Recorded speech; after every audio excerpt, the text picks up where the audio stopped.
अस्सलाम वालेकुम नाजरीन, मैं हूँ रामीन सैयद और आप देख रहे हैं प्रोग्राम ज़ेरे बहस। नाजरीन, प्रोग्राम में सबसे पहले बात करेंगे लॉन्ग अवेटेड रिपोर्ट की, जिसको पब्लिश करने पर हुकूमत कुछ घबराती रही है और बिलाखिर IMF की जानिब से वो रिपोर्ट पब्लिश कर दी गई है और वो रिपोर्ट है governance and corruption diagnostic assessment, जिसने ये साबित किया है कि पाकिस्तान के जो इकोनॉमिक इश्यूज़ हैं वो ज़्यादातर ओरिजिनेट कर रहे हैं करप्शन से।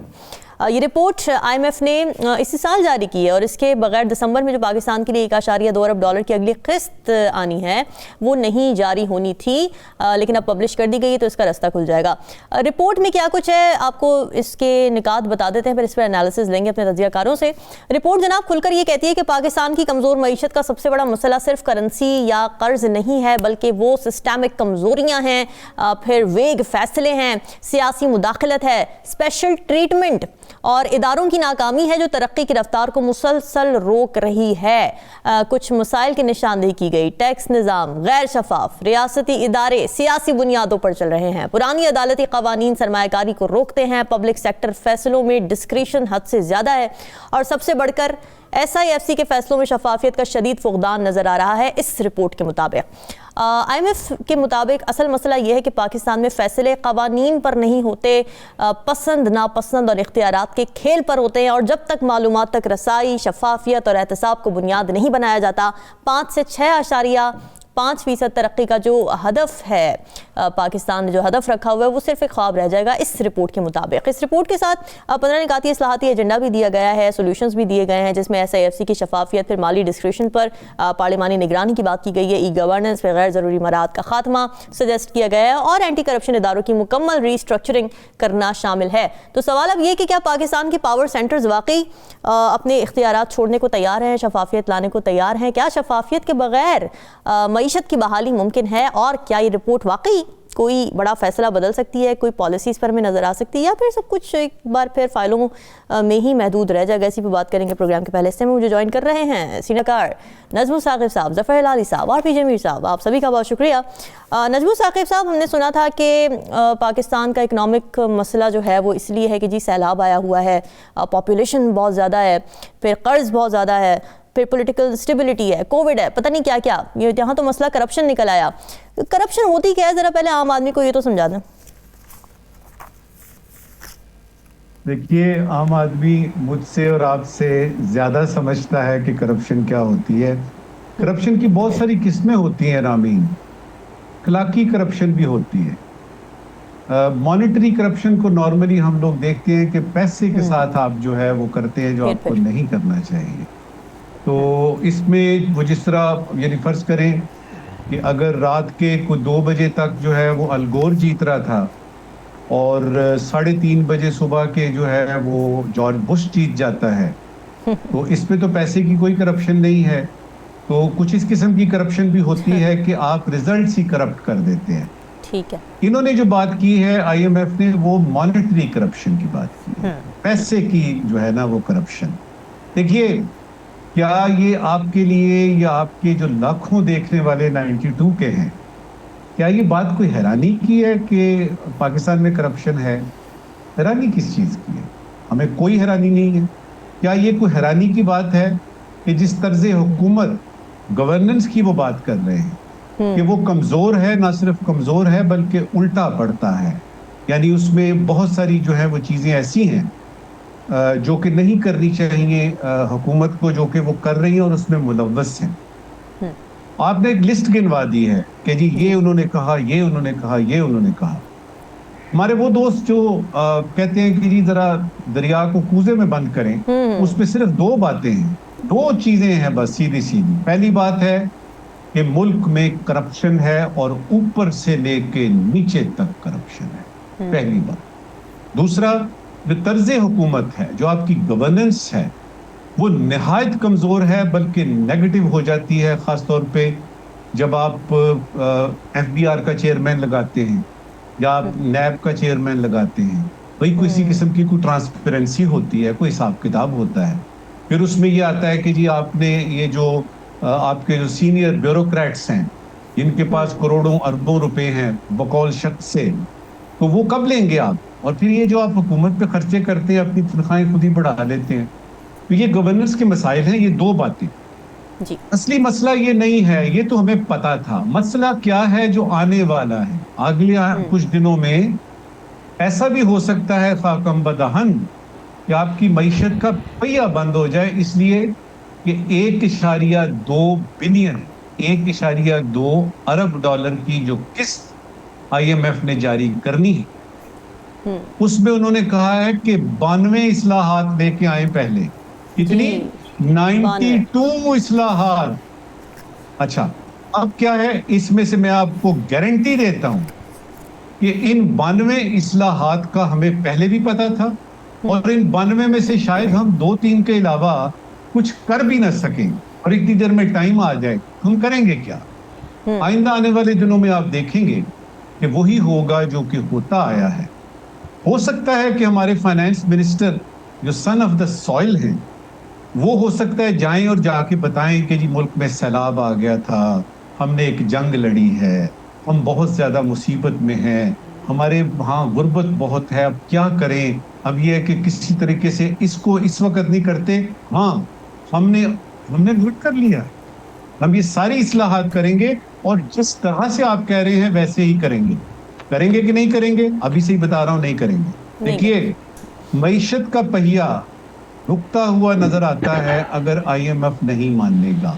हो सकता है कि ये लेवल थोड़ा सा और बढ़ाना पड़े, और IMF की डायरेक्टर जनरल जो है, जो इनकी मेन यानी जो हेड है, उनसे प्राइम मिनिस्टर खुद बात करेंगे। ये भी हो सकता है, क्योंकि स्टाफ लेवल की बात तो हो जाती है कि जी हाँ ठीक है, ये कर लेंगे, वो कर लेंगे। क्विकली आपको एक छोटा सा एनेक्डोट बताना चाहता हूं कि हमारा मोडस ऑपरेंडाई क्या है। हम बजाय इसके कि चीजों को ठीक करें, जब मेरी शादी होनी थी ना इब्राहिम, तो देखने गए, अम्मा भी साथ थी, सारे लोग साथ थे, तो मैंने ऐसे ही सवाल पूछा अपनी होने वाली दुल्हन से। मैंने कहा जी कि आपको आलू गोश्त बनाना आता है? तो उनका जवाब था कि मैं केक बड़ा अच्छा बनाती हूँ। फिर मैंने पूछा जी अच्छा ये बताएं, शामी कबाब तो बना लेती होंगी आप? तो उन्होंने कहा नहीं, मैं केक ऐसा बनाती हूँ कि बस आप उंगलियां चाटते रह जाएंगे। मेरे हर सवाल का जवाब मुझे ये मिला कि मैं केक बड़ा अच्छा बनाती हूँ। ये अप्रोच है हमारी हुकूमत की। और अगर आप पूरी हिस्ट्री ले लें, पूरी हिस्ट्री ले लें आप, कि जिसमें आपको है कि आप जवाब जब देते हैं तो जवाब क्या देते हैं, तो सवाल गंदुम है, जवाब चना होता है, और फिर हम करते हैं तरले मिनते। मुझे ये तरले मिनते नजर आ रही हैं, मुझे अपने फाइनेंस मिनिस्टर यानी अमेरिका जाते हुए नजर आ रहे हैं, और मुझे डिप्लोमेटिक चैनल्स के जरिए government of America, United states of America की तरफ जाते हुए भी कुछ लोग नजर आ रहे हैं। अच्छा। कि हमें ये 1.2 बिलियन डॉलर जो है ये चाहिए, प्लीज हमें थोड़ा सा वक्त और दे दें। हिलाली साहब, IMF ने जड़ बता दी है मसले की, इकोनॉमिक ग्रोथ ना होने की जड़ बता दी है, GDP कब आप हासिल कर पाएंगे इसका सोल्यूशन बता दिया, मगर मसला ये कि उस जड़ में हमें ऑलमोस्ट हमारी गवर्नमेंट और सियासतदान नज़र आते हैं जिन पे इल्ज़ामात लगते रहे हैं करप्शन के, फिर ब्यूरोक्रेसी पर, और फिर ना जाने क्या क्या। अब अगर IMF से कर्ज चाहिए पाकिस्तान को, तो इस जड़ का खात्मा करना क्या हमारी गवर्नमेंट के बस में है? देखिए, ये कहना कि हमारे गवर्नमेंट के बस में नहीं है कोई अच्छा काम करना, ये तो गलत बात है ना। ये कहना कि हमारा गवर्नमेंट ये जो TTP को नहीं पकड़ती है, पकड़ रही है, बड़े अच्छे तरीके से पकड़ रही है, ये गवर्नमेंट अगर चाहे तो कर सकती है। और अगर ये गवर्नमेंट के खून और रग में वो डिफेक्ट ना होता तो ये सब चीज कर सकती थी। अब आपको मैं थोड़ी सी बात बताता हूँ, इस क्रिमिनल एंटरप्राइज जिसका नाम है पाकिस्तान, आप सोचिए तो सही कि ये IMF रिपोर्ट करप्शन में पढ़ के तो शर्म आ जानी थी जी। उनको सिर्फ एक बात का कंसर्न था, कोई शर्म नहीं आया उनको, शर्म सिर्फ ये आया कि ये पब्लिश किया जा रहा है, पता चल तो जाएगा उन्होंने लड़ने लगे हाँ कि पता चल जाएगा। और फिर क्या हुआ, उन्होंने कहा ठीक है जी, अगर आप छापेंगे नहीं तो हम आपको पैसे नहीं देंगे। फिर छाप दिया उन्होंने फट करके। हाँ। और अभी भी कोई शर्म नहीं है।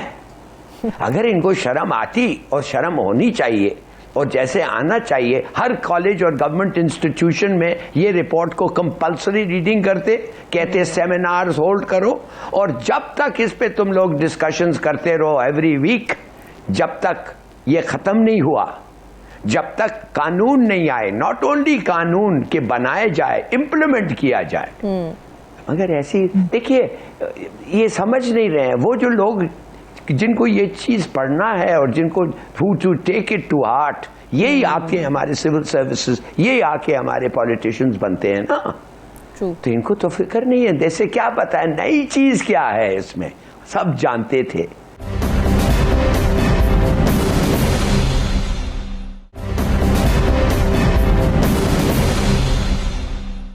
पहले तो मैं शाबाशी देता हूं आईएमएफ को कि उन्होंने कहा पढ़ो, छपाओ, छापो। अब और क्या कर सकते हैं, वो लोगों को ला के पढ़ा तो नहीं सकते हैं। देखिए सीधी सादी बात है, ये जो 5% ग्रोथ उन्होंने कहा है 5 साल में, कम ग्रोथ रेट बढ़ जाएगा अगर करप्शन ना हो, और that we stand to lose 5 to 6% growth rate over 5 years जो उन्होंने कहा है। Let's translate this not into क्या हमारे को नहीं, कितने लोग मरेंगे as a result of corruption leading to deaths, कितने अस्पताल नहीं बनेंगे, कितने बुरे डॉक्टर्स होंगे, उनकी पढ़ाई ठीक नहीं होगी, कितने लोग इलिटरेट होंगे, काम नहीं कर सकेंगे। मेरा तो ख्याल है 10 मिलियन लोग, दिस करप्शन का जो कॉस्ट होगा ये 10 मिलियन होगा, इस चोरी का कॉस्ट 10 मिलियन लाइफ्स होंगे ओवर 5 years।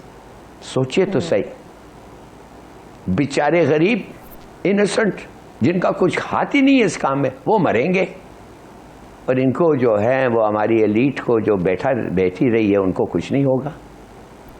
यार एक इस साल का आप रिकवरीज देख लें, 1 trillion extra rupees have been recovered और कोई चेंज नहीं आया है। मैं आपको लिख के देता हूं, कोई चेंज नहीं आया। देखिए खुदा के लिए, गेट रियल। ये जो अकाउंटेबिलिटी है, जो उसने कहा 10 दफे ये रिपोर्ट कहता है, अकाउंटेबिलिटी बढ़ाएं, make sure the laws are framed and implemented.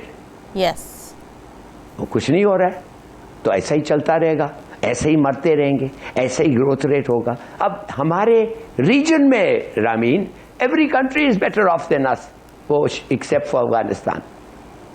अब आप सोचिए तो सही।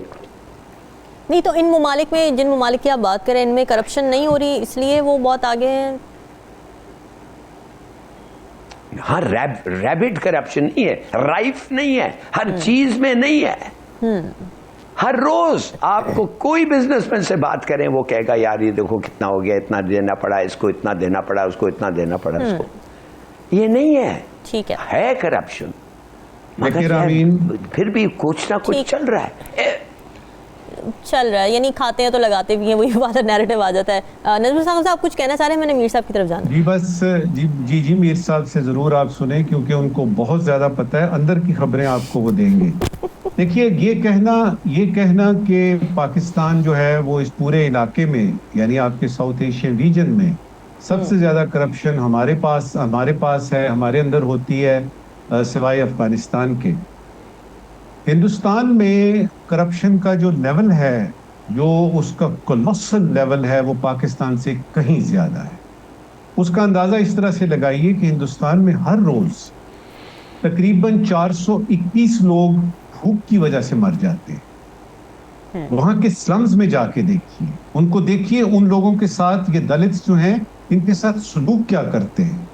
सिर्फ ये दिखा देना कि टेक्नोलॉजी में हम बहुत आगे हैं, करप्शन वहां पे हर जगह पे है, ऊपर से लेके नीचे तक है। मुसीबत सिर्फ ये है कि उसकी पॉलिटिकल क्लाउट जो है वो बहुत ज्यादा है, उसके पास उसकी इकोनॉमी बड़ी स्ट्रांग है। अगर कल को मेरे पाकिस्तान की इकोनॉमी स्ट्रांग हो जाती है और करप्शन के बावजूद भी, यानी तो करप्शन अगर है भी, आपकी अगर इकोनॉमी कमजोर हो जाती है, यानी मजबूत हो जाती है, ये लोग 100 मरतबा सोचेंगे आपके बारे में बात करने से। सिर्फ बात ये है कि कुछ हकायक को छुपा लिया जाता है। जी मीर साहब, आपने जब ये रिपोर्ट पढ़ी तो क्या आया आपके जहन में, क्या तासुरात थे आपके? और दूसरा ये वाला नैरेटिव, इस पर भी कमेंट कीजिएगा कि अगर करप्शन हो रही है मगर आपकी जीडीपी ग्रोथ अच्छी है तो फिर करप्शन के ऊपर कोई बात नहीं करेगा, बट करप्शन तो itself in its own way is wrong. देखिए, सबसे पहले तो मैं कहूँगा कि साकिब साहब इन्होंने केक खाना बंद कर दिया है, खाना भी खा रही हैं। बात यहाँ आती है, जो आपने सवाल किया है, बड़ा सिंपल सा सवाल है हम मजबूर हैं, पाकिस्तान में हम मजबूर हैं, करप्शन हम करनी है। हमने क्यों करनी है? क्योंकि हमने अपनी जो इकोनॉमी है उसको हमने बिल्कुल कंट्रोल पे नहीं रखा। आपका पुलिस वाला, आपका गवर्नमेंट सर्वेंट, आपका जो भी बाहर का है कॉर्पोरेट का, ये करप्शन क्यों कर रहा है? इसलिए क्योंकि इसके घर के जो अखराजात हैं वो पूरे नहीं हो रहे। और इसको मैं ये सपोर्ट नहीं कर रहा हूं। मैं कह रहा हूं कि आज हम जिस करप्शन की बात कर रहे हैं, आपकी एक इंटेलेक्चुअल करप्शन भी है, पैसे की तो है ही है।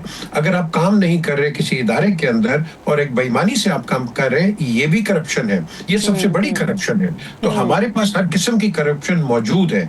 अब वो मौजूद क्यों है? इसलिए कि हमारे जो हुक्मरान है, मैं आपसे एक बड़ा से छोटा सवाल करता हूँ। आप एक गाड़ी है, आप चाबी के बगैर रामीन चला सकती हैं? बताएं मुझे। नहीं चला सकते। नहीं, आप चला नहीं सकते। चाबी नहीं होगी तो आप नहीं चला सकते। कीलेस भी होती है, लेकिन चाबी जो है, ये चला सकते हैं। चाबी जो है बेसिकली गवर्नमेंट के हाथ में है, और जो गवर्नमेंट होती है वो कभी वो इक़दामात नहीं लेती कि जो कि लार्जर इंटरेस्ट में अवाम के हो। वो कानून और इम्प्लीमेंटेशन नहीं करती क्योंकि उनके वोट बैंक खराब होते हैं। जब तक हमारे इनकी नीयतें गवर्नमेंट और अपोजिशन की साफ नहीं होंगी, आपका मुल्क तरक्की नहीं करेगा। और ये जो हम करप्शन पे लगे हुए हैं, ये चलता रहेगा। क्या किसी गवर्नमेंट ने टैक्स बेस को बढ़ाने की कोशिश की है? बिल्कुल नहीं की। आपका रेडी वाला दुनिया में कहीं भी चले जाओ, हॉकर ये वो सबके पास लाइसेंस हैं। आपने कितने लाइसेंस इशू कर दिए रेडी वालों को, छाबड़ी वालों को? ये सब पैसा कमाते हैं, तो क्या ये हुकूमत को पैसा कुछ देते हैं? बिल्कुल नहीं देते। ये प्रॉफिट उनकी जेब में जाता है। और जो आपका जो मेन जो टैक्स गिवर है, वो कॉर्पोरेट्स हैं या गवर्नमेंट सर्वेंट्स हैं या आपके जो इधर उधर के, ये वो देते हैं। So the question here arises, हम क्यों नहीं ओवरऑल एक ऐसे इक़दामात लेते हैं कि जिसमें पूरी कौम को टैक्स बेस में लेके आओ। टैक्स बेस में लेके आओगे, मुल्क का फायदा होगा। हम ये नहीं करते बिकॉज मैंने जैसे कहा, चाबी आपके पास है। आप डरते हैं कि मैंने टैक्स लगा दिया तो क्या होगा, मेरा वोट खराब हो जाएगा। मैंने दो आईजी और आम आदमी पे तो लग रहे हैं टैक्स। मीर साहब, कुछ खास तबके हैं जिन पे टैक्स नहीं लग रहे हैं। आप सही बात कर रही हैं। मैंने दो आईजीज और एक डीआईजी से कहा, मैंने कहा जी ये ट्रैफिक कितने ऑफेंसेस होते हैं, आपने क्या 250-500 रुपया चलान रखा हुआ है? और जिसके पास 2-2 करोड़ की गाड़ी है उसके लिए 500 रुपया क्या है, वो तो दे देगा। द क्वेश्चन इज, जब तक आप इसको तकड़ा नहीं करोगे, वेदर गरीब हो अमीर हो, कानून कानून है। तो जब हम गरीब कहते हैं ना जी, अब जो गरीब की भी कानून, उसका कानून होना चाहिए, बिल्कुल होना चाहिए, तो साथ हर एक का होना चाहिए। तो इस लिहाज से जब हम सबको एक डिस्पैरिटी नहीं रखेंगे, आपका मुल्क आगे चलेगा। पूरी दुनिया को पता है। अब देखो ना, 27वीं तरमीम आ गई है। अब मैं कहता हूं मेरे जो हुक्मरान है बिल्कुल करप्ट नहीं है। मैं कहता हूं नहीं है, क्योंकि जब तक मेरे पास प्रूफ नहीं आएगा नहीं है। तो लेकिन फिर आपको ये कि जो आप उसमें लीवरेज मांग रहे हैं कि जी आपको बाद में आप होल्ड अप किया जाए, आपकी अकाउंटेबिलिटी ना की जाए। क्यों? मुझे बताएं क्यों? देखें, this is a major question. तो फिर आईएमएफ जैसे, वर्ल्ड बैंक जैसे बाकी कहेंगे यार इन्होंने तो माफिया पहले मांगी हुई है, तो हम पकड़ेंगे किसको पकड़ेंगे? Think about it. जो मैं आपसे बड़ी गहरी बात कर रहा हूँ। तो उस लिहाज से जब हम पहले अपनी माफी मांग ली है, तो मैंने दसो कि करप्शन किधर गई आपकी? दैट मीन्स कि आप या करेंगे या आपकी इंटेंट है या आप करने वाले हैं, लेकिन बाद में मुझे कुछ ना मुझे ना पकड़ा जाए। सो ये जो चीजें हैं, ये इंटरनेशनल एक इंप्रेशन देती हैं। मैं ये नहीं कहूंगा कि करप्ट है until proven corrupt, लेकिन when you proven corrupt, अल्लाह ना करे कोई बनता है and after office he goes scot free with millions and billions of dollars, तो फिर मुझे बताओ पकड़ोगे किसको? पकड़ोगे कौन? पकड़ा जाएगा। तो जब हम इस तरह की बात करते हैं, सबसे पहले अपने टैक्स नेट को बढ़ाएं। उसको जब बढ़ाएंगे और उसके साथ साथ सप्लीमेंट्री जो चीज है Rameen, ease of doing business इनको करने दें। आपके पास एक लाइसेंस लेने के लिए 10 जगह जाना पड़ता है, 10 जगह जाना पड़ता है, और आप पैसे खिलाते हैं और फिर आपको मिलते हैं और फिर आपका काम होता है। इस तरह काम नहीं होगा। तो आपका जो बुनियादी सवाल है करप्शन का, जितने भी ऑफिसर्स हैं या कोई भी बंदा है जो करप्शन कर रहा है सरकारी महकमे के अंदर, उसकी इमीडिएटली छुट्टी कर दो, आपकी एफिशिएंसी बढ़ जाएगी।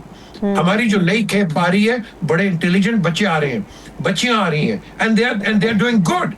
लेकिन ये जो पुराने खराड़ बैठे हुए हैं ना, जो पैसा कमा रहे हैं, जिस तरह नजम साकिब साहब बात कर रहे हैं कि इनको कौन पकड़ेगा यार, मुझे बता देना, इनकी अकाउंटेबिलिटी कौन लेगा? तो हम अगर अपने आप को, वही बात है कि ये सबसे जो बेसिक कैंसर है कि आपकी गवर्नमेंट और अपोजिशन एक पेज पे है ही नहीं, आप एक दूसरे से बात करना नहीं चाहते, फिर आप कहते हैं हमने मुल्क की बेहतरी करनी है। भाई क्या मुल्क की बेहतरी करनी है, मुझे बता दो। आपस में आपके इत्तेफाक है कोई नहीं है, वो भी गवर्नमेंट इन वेटिंग है, तो आप किस तरह इस मुल्क को आगे चलाओगे? इसका जवाब मुझे को दे दे। बिल्कुल सही बात है, अकाउंटेबिलिटी और ट्रांसपेरेंसी के साथ बहुत इंपॉर्टेंट है। नाज़रीन, डिस्कशन का सिलसिला जारी है, वापस आएंगे एक ब्रेक विद अस।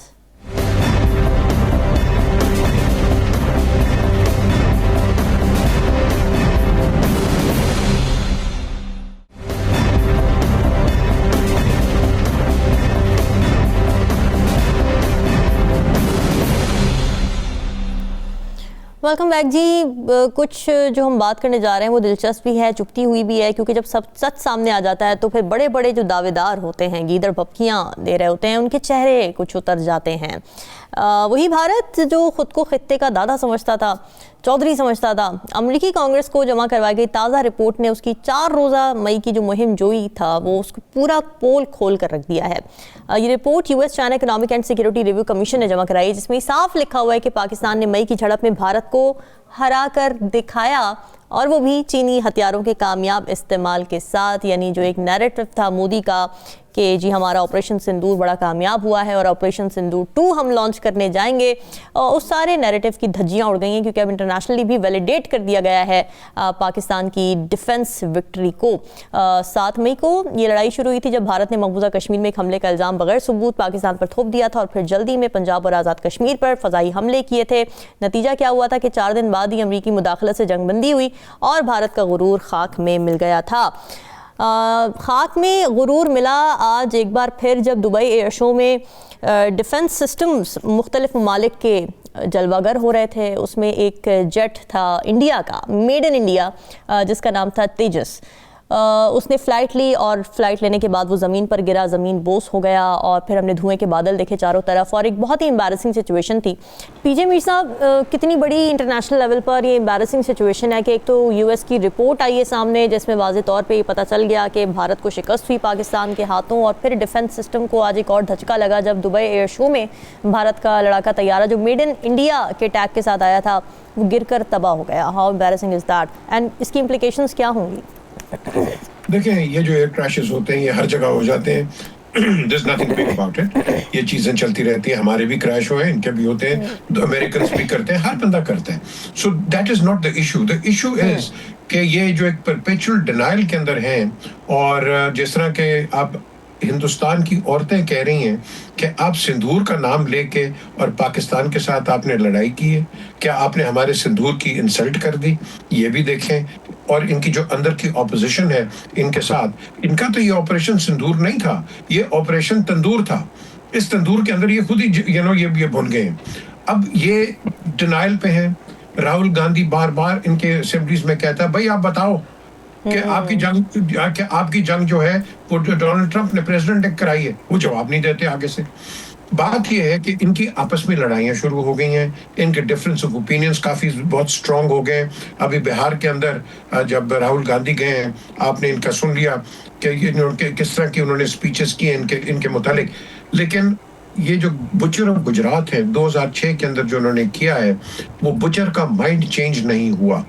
मैंने पहले भी शायद आपको बताया हो या याद नहीं है कि मैंने जब 6 लोग गुजरात से इंटरव्यू किए थे लंदन में बैठ के, अगले दिन उनको जब मैंने इनवाइट किया तो वहां से मुझे गुजरात से फोन आया कि जी वो 6 के 6 जो हैं उनको ये इनकी जो गवर्नमेंट है, इसकी गुजरात की गवर्नमेंट मोदी की, उनको उठा के ले गई है और आज तक उनका पता नहीं है, आज तक उनका पता नहीं है। तो ये डेमोक्रेसी की बात करते हैं। एक दूसरी चीज ये है कि ये लोग, ये जो आपके पास एक ये जो इनका वजीर आजम आया है, ये एक बड़ा, मुझे कहना नहीं चाहिए, लेकिन एक लो क्लास से आया है और हिंदुस्तान में बड़े हाई क्लास के अच्छे लोग हैं, पढ़े लिखे हैं, संजीदा लोग हैं, लेकिन वो कहते हैं ना, एक बंदर के हाथ में अगर आपने उसरा दे दिया तो वो फिर कुछ भी कर सकता है। तो ये वही कर रहा है। और इस आदमी ने जो हिंदुस्तान को नुकसान पहुंचाया है, आप अंदाजा नहीं बयान कर सकते कि कितना इससे नुकसान पहुंचाया है। बातें बड़ी करता है, लेकिन जो आपके जो रीजनल डिस्पैरिटीज हैं और रीजनल जो इंडिजिनस मूवमेंट्स हैं, आप देख लें कि कितनी तकड़ी हो गई हैं। तो अमेरिका ने जो रिपोर्ट दी है, इस रिपोर्ट के अंदर वो दूध का दूध पानी का पानी, but that is not the gospel. The fact is कि ये एक जंग या एक कॉन्फ्लिक्ट हुआ है, जिस तरह आप हिस्ट्री में चले जाए, डेविड एंड गोलायत, या आप 313 की आप देख लें जो उस वक्त की पुरानी जंगें हुई हैं, कि किस तरह एक छोटी फोर्स ने बड़ी फोर्स को मारा। फर्क इतना है कि उनके पास है क्वांटिटी, हमारे पास है quality. That is the basic difference. और इस क्वालिटी और क्वांटिटी के अंदर क्वालिटी हमेशा जीत गई है और इंशाल्लाह आगे भी जीतेगी। ये जो मर्जी करते रहे, वी डोंट केयर। अब जिसका जो चीफ ऑफ आर्मी स्टाफ क्या कहता है कि ये ट्रेलर है, और फिल्म तो हम चलाएंगे, ट्रेलर तो कभी तुमने देखा नहीं है। ये बातें करते हैं। और अभी इंडियन हाई कमिश्नर ये प्रोग्राम भी देख रहे होंगे। मैं 92 की वसादत से कहता हूं, हमें जंग नहीं चाहिए। We are a peace-loving nation, but don't threaten us. Please don't threaten us. We want friendship with India. That's it. Period. बिल्कुल ठीक है। नजमुल साकिब साहब, पाकिस्तान की दिफाई बर्तरी का इंटरनेशनल लेवल पर साबित हो जाना, वैलिडेट हो जाना, इंडियन डिफेंस क्रेडिबिलिटी के लिए कितना बड़ा धचका है? कोई इतना ज्यादा हैरान कुन नहीं है न्यू दिल्ली के लिए इस रिपोर्ट का आना, तो उनको तो हकायक का पहले ही पता था। देखिए, सबसे पहले ये देखते हैं कि US China economic and security review commission है, रिपोर्ट टू द कांग्रेस, और ये नवंबर 2025 यानी इसी महीने में ये रिलीज हुई है। पहले तो आपके देखने वालों को ये बताना है कि इस तरह की रिपोर्टें दो किस्म की होती हैं। एक वो होती है जो कि पब्लिक कंजम्पशन के लिए होती है, जो कि ये है, जो कि बताए जाते हैं कि ये फैक्ट्स हैं। दूसरी वो होती है जो कि सीक्रेट होती है, फॉर आइज ओनली होती है, और वो सिर्फ चंद लोग पढ़ते हैं कि असल में क्या हुआ, और उसमें कई और अवामिल ऐसे होते हैं जो अवाम की आंखों से मख्फी रखे जाते हैं। ये वो चीज़ें हैं जो कि अवाम के सामने आनी चाहिए। अब इसमें इत्तेफाक की बात है कि बात हो रही है अमेरिका और चाइना के इकोनॉमिक और सिक्योरिटी मैटर्स की। जी। उसमें पाकिस्तान, ये पाकिस्तान इंडिया पे रिपोर्ट नहीं है, ये चाइना और यूएस का। अच्छा, उसमें जो फिक्रा लिखा है ना, जिसपे सारी ये बातें हो रही हैं, वो जरा यानी देख लेते हैं क्या फिक्रा है। Pakistan military success in its 4-day clash showcased Chinese weaponry. अब इसमें 4 चीजें हैं।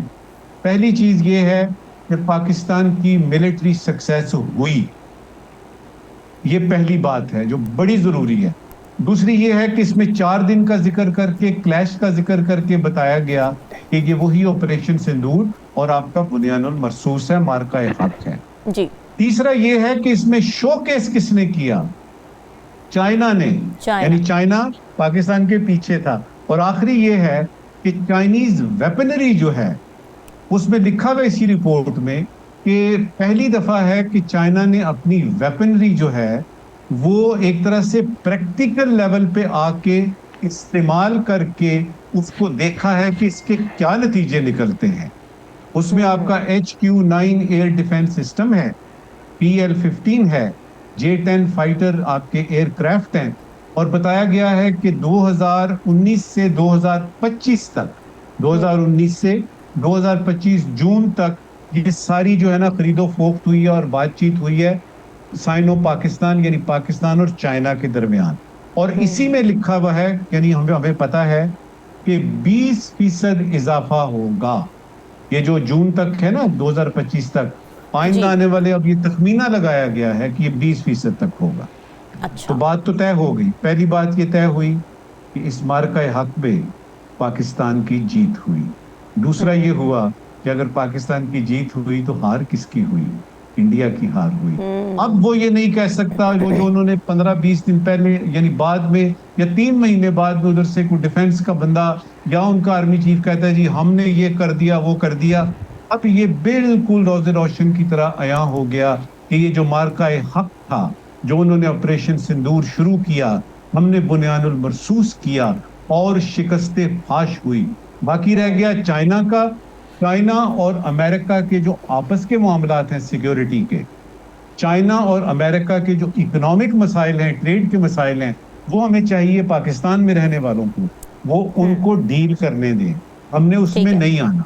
अब इसमें सिर्फ एक पॉइंट है आखिरी इस वक्त की बात जी। कि पाकिस्तान का ये कहना है कि पाकिस्तान ने ये जंग जीती, मार्का हक जीता अपने जोरे बाजू में, और उसमें चाइना की जो हेल्प है वो हमें ये रिपोर्ट बता रही है। और अगर है भी चाइना अगर हमारे साथ है तो मसला आप लोगों का क्या है तो है। बिल्कुल ठीक है नाज़रीन, डिस्कशन का सिलसिला आगे बढ़ाएं, वापस आएंगे एक ब्रेक के बाद। स्टे विद अस।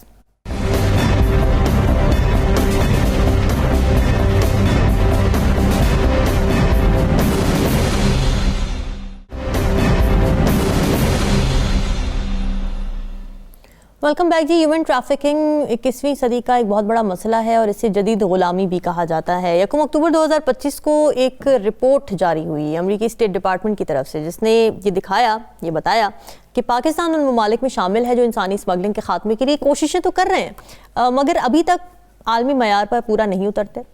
ये रिपोर्ट ये वाज़ेह करती है कि मुल्क में अफगान, बांग्लादेशी और श्रीलंकन शहरी जबरी मुशक्क़त का शिकार हैं, जबकि ख़वातीन और बच्चियाँ जिनसी इस्तेहसाल के नेटवर्क्स का हिस्सा बन जाती हैं। 11 सितंबर 2025 को सामने आने वाली यतीम खानों में बच्चों की ट्रैफिकिंग के स्कैंडल की रिपोर्ट, जिसमें होप नामी NGO के खिलाफ कार्रवाई हुई, उसने ये हकीकत खोलकर सामने रख दी कि पाकिस्तान में बच्चों को किस तरह पेपर ऑर्फन बनाकर गैर कानूनी गोद लेने और माली फ़ायदे के लिए पेश करने का कारोबार भी मौजूद है, जिससे कमज़ोर निगरानी ने फलने फूलने दिया है। It is an also another form of human trafficking. इसी दौरान 1 सितंबर 2025 को अक़वाम मुत्तहिदा ने पाकिस्तान UN माइग्रेशन नेटवर्क का बाज़ाब्ता इफ्तिताह किया, जिसका मकसद ये था कि गैर कानूनी हिजरत और ट्रैफिकिंग के खिलाफ मरबूत हिकमत अमली बनाई जाए। इसके अलावा 27 सितंबर 2025 को FIA ने अपनी 13वीं रेड बुक जारी की थी, जिसमें 143 मतलूब तरीन ट्रैफिकर्स के नाम शामिल हैं, जिनमें कई वो लोग भी हैं जो बैरून मुल्क बैठकर नेटवर्क्स चला रहे हैं। तो इन तमाम रिपोर्ट्स और कार्रवाइयों का एक ही पैगाम है कि निज़ाम मौजूद है, कानून मौजूद है, लेकिन कुछ कमज़ोर है। पॉलिसियाँ बनती हैं मगर अमल दरामद कमज़ोर पड़ जाता है, और सबसे ज़्यादा मुतासरा वो लोग हैं जो पहले ही एक मार्जिनलाइज ज़िंदगी गुजार रहे हैं। मीर साहब, हम जब लास्ट टाइम शो कर रहे थे डोमेस्टिक वायलेंस के ऊपर हमने सेगमेंट किया था, तो आपने एक वाक़या सुनाया था, it was related to human trafficking. पहले वो वाक़या ज़रा नाज़रीन को सुनाते, फिर मैं आपसे बात का आगाज़ करती हूँ। मुझे अभी पता चला एक हमारी यहाँ बच्ची गई है पाकिस्तान के लाहौर से, अच्छा, ओमान गई है, जाते ही उसको वहाँ फैटी पड़नी शुरू होगी। अच्छा। अभी ये 1 घंटा पहले मुझे बताया किसी ने। अब आप मुझे बताओ कि हमारे बच्चे जो बाहर काम करने जाते हैं या लेबरर्स जाते हैं, आपने इनका हाल देखा है? ये जो मिडिल ईस्ट में जाते हैं इनके साथ क्या करते हैं? एक जानवर का हाल इतना बुरा नहीं होता जितना इंसान का हाल बुरा करते हैं, जिस तरह मिसट्रीट करते हैं। तो मैं समझता हूँ ये कानून को उसको एक्सटेंड करो, और हमारे जो ओवरसीज पाकिस्तानीज हैं इनके लिए भी आप अपना ये बात करो। अच्छा मीर साहब, एक तो इस वाक़े के हवाले से थोड़ा और बताइएगा कि ये जो खातून थी ओमान गई, ये किस तरह गई, ह्यूमन ट्रैफिकिंग से कैसे रिलेटेड था, और इस पर क्या कोई कार्रवाई हुई है, कोई फॉलो अप आया है? रामीन, पाकिस्तान में आपको पता है कि लोग ढूंढते हैं कि उनको पाकिस्तान में क्या बाहर भी जाएं तो उनको अच्छी नौकरियां मिले ताकि अपने घर चलाएं। ये जो बच्ची है इसको किसी ने वर्गलाया और ओमान लेके चले गए। अच्छा। और जैसे मैंने पहले आपने क्लिप भी दिखा दिया, तो जब मुझे पता चला तो इसका इन्वेस्टिगेशन हुआ, तो उन्होंने इस बच्ची को एक शादीशुदा दिखा के ओमान लेके चले गए। अच्छा। क्योंकि ओमान में याद रखें कि मेड का कोई कॉन्सेप्ट नहीं है। अच्छा। आप शादीशुदा औरत ले जा सकते हैं वहां, या कोई भी हो उसको आप ले जा सकते हैं। बहरहाल मैं क्रेडिट दूंगा और थैंक यू करूंगा एम्बेसडर नवीद को, जो कि ओमान के हमारे सफीर हैं, और उनके जो कम्युनिटी वेलफेयर ऑफिसर, इन्होंने पूरी अपनी कोशिश करके उस बच्ची को ओमान से वापस पाकिस्तान भिजवा दिया परसों। अब बात आती है कि ये जॉब का झांसा था जो ओमान लेके गए उन खातून को। जी, उनका पता चला गया है। हमारी एम्बेसी ने उनको, जो उनकी लेबर डिपार्टमेंट है, उनकी ओमान गवर्नमेंट है, उनको बता दिया कि ये जो ह्यूमन ट्रैफिकिंग कर रहे हैं उनके पूरे कॉन्टेक्ट दे दिए, जो वहां भी इनके कॉन्टेक्ट है वो भी उनको दे दिए। वो सारी चीजें हैं, अगर आप काउंसिल लेटर भी देख लेंगे उसके ऊपर भी उनका नंबर भी लिखा हुआ है, हर चीज है, और इसकी पूरी वो इन्वेस्टिगेशन करवा रहे हैं। बात यहाँ नहीं खत्म होती है। बात होती है कि ये तो चलो एक आइसोलेटेड एक बात आ गई, या नजमो साकिब साहब के पास आ जाती, या हिलाली साहब के, या आपके, या मेरे, तो हम तो कर लिया। द क्वेश्चन इज कि ये जो लोग जाते हैं, इनका ना अगला होता है ना पिछला होता है कोई, और इनको सपोर्ट करने वाला कोई नहीं होता है। मैं तो यही कहूंगा कि एज सिटीजन्स पाकिस्तानीज या कोई भी हो, आप समझते हैं किसी पे तशद्दुद हो, जरूर आप जरूर बताएं, ताकि हम ऐसे ये जो बीमारी है, ये सोसाइटी के जो आपने भी रेज किया हुआ है क्वेश्चन, ये बीमारी खत्म हो। देखो, हम इंसानियत की बात करते हैं, माइग्रेंट्स को अब देखो, वो डोनाल्ड ट्रंप भी लगा हुआ है, ये क्या कहते हैं इसका, ये वजीर आजम उसके बाकी मुल्कों के भी लगे हुए हैं कि इलीगल माइग्रेंट्स को जो लेके जाते हैं और समझते हैं कि दरख्तों के बाहर पैसे लगे हुए, कोई पैसा शासन नहीं लगा हुआ। पाकिस्तान से बाहर जिंदगी बहुत मुश्किल है, ये समझते हैं कि बाहर पता नहीं क्या क्या लगा हुआ है। पाकिस्तान बहुत जबरदस्त जगह है, और आप अगर मेहनत करोगे आपका सब आगे हो जाएगा। बहरहाल कानून ने अपना एक कोर्स ले लिया है, और मैं हुकूमत पाकिस्तान और अपनी एम्बेसी को बिल्कुल कहूंगा थैंक यू वेरी मच कि आपने पाकिस्तानी की जान बचाई है। ठीक है, बिल्कुल, एब्सोल्युटली, हम भी थैंक यू कहना चाहेंगे, वी आर वेरी ग्रेटफुल कि इस पे कार्रवाई हो रही है। नजमो साकिब साहब, ह्यूमन ट्रैफिकिंग का मसला जो अभी मैंने कम्युनिटीज़ भी देखी जब मैं पढ़ रही थी कि कौन लोग ज़्यादा शिकार होते हैं इसका, वो गुर्बत से मुतासरा लोग हैं सर, मार्जिनलाइज लोग हैं। अब उनके हालात वाक़यात क्या हैं पाकिस्तान में, उसमें किसका कसूर है कि वो ऐसे लोगों के झांसे में आ जाते हैं, अच्छे मुस्तकबिल की ख्वाहिश लेकर वो ऐसे रास्ते पे चल पड़ते हैं जहाँ पे फिर अल्टीमेटली उनको नुकसान ही उठाना पड़ता है। So who is the responsible person? खुद नहीं चल पड़ते, कोई अपनी मर्जी से नहीं करता। जी एग्जैक्टली, मजबूरी, जबरी मुशक्कत है, कर्ज लेके उसके बाद गुलामी होती है। ईंटों के भट्टे जो हैं वहां पे जितने लोग काम करते हैं, ईंटों के भट्टे, आपकी कानकनी का शोबा है, आपके कालीन बाफी है, ये जो कालीन बनाने वाले बच्चे, लड़के लड़कियां, आपका माहीगिरी का शोबा है। उसके बाद जबरन भीख मंगवाई जाती है, नशा करवा के, कोई इंजेक्शन लगा के, बाकायदा तौर पे बच्चे जो हैं वो किराए पे दिए जाते हैं। अच्छा, उसके बाद पाकिस्तानी खवातीन हैं, उनको ये मिडिल ईस्ट में, ईरान वगैरह में जो वो भेजा जाता है, ये सारे इसमें शामिल हैं आपकी ये ह्यूमन ट्रैफिकिंग में। घरेलू मुलाजमत आपकी आती है, और घरेलू मुलाजमत में खास तौर पे छोटी उम्र की बच्चियां। अच्छा, ये तो सारी है ना, ये सारा ह्यूमन ट्रैफिकिंग में हिसाब किताब आता है। अब आपने जो सवाल पूछा है कि ये अपनी मर्जी से तो नहीं आती, तो कौन लेके आता है? देखिए, जो किताबें बताती हैं वो बताती है जी कि गुर्बत है, नाखानदगी है, यानी पढ़ाई लिखाई नहीं करते ये लोग, इल्म की कमी है, स्कूल नहीं जाते लिहाजा, और ये एक विशियस सर्कल है कि स्कूल क्यों नहीं जाते, गुर्बत की वजह से नहीं जाते, वगैरह वगैरह। कमजोर कानून है, और कानून है भी तो उस पर अमल दरामद नहीं होता।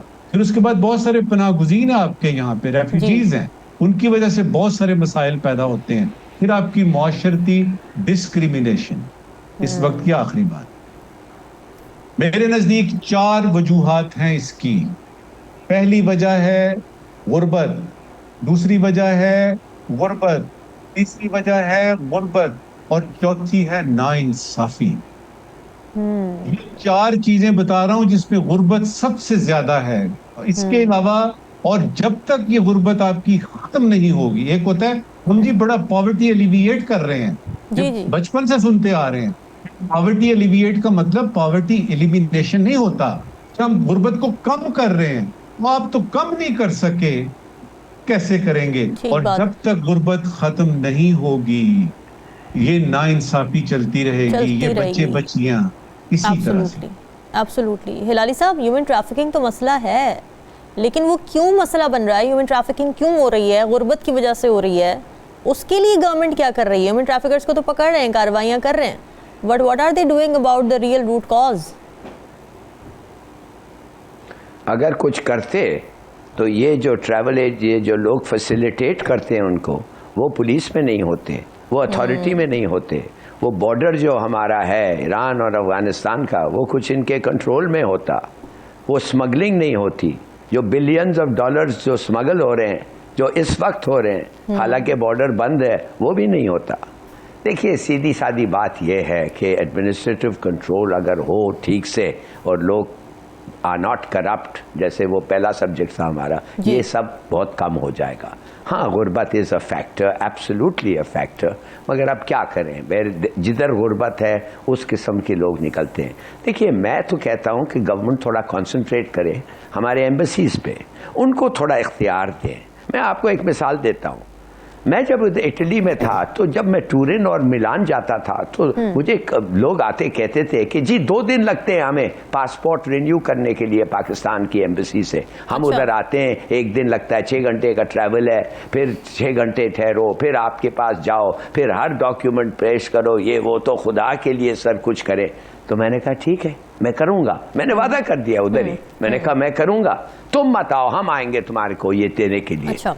वो भाई वो बुलाया वो बंदे काउंसिल को, मैंने कहा कि लिखो पाकिस्तान को, कहो कि कुछ पैसे, $1 मिलियन पड़ा हुआ है ओवरसीज पाकिस्तानीज की खिदमत के लिए, लिखो उनसे, कहो कि कुछ पैसे हमें दे, आप ले जाएं और एक अफसर जाएं और एक स्टाफ मंदर जाए, उसका खर्चा जो होगा वो इधर से आएगा।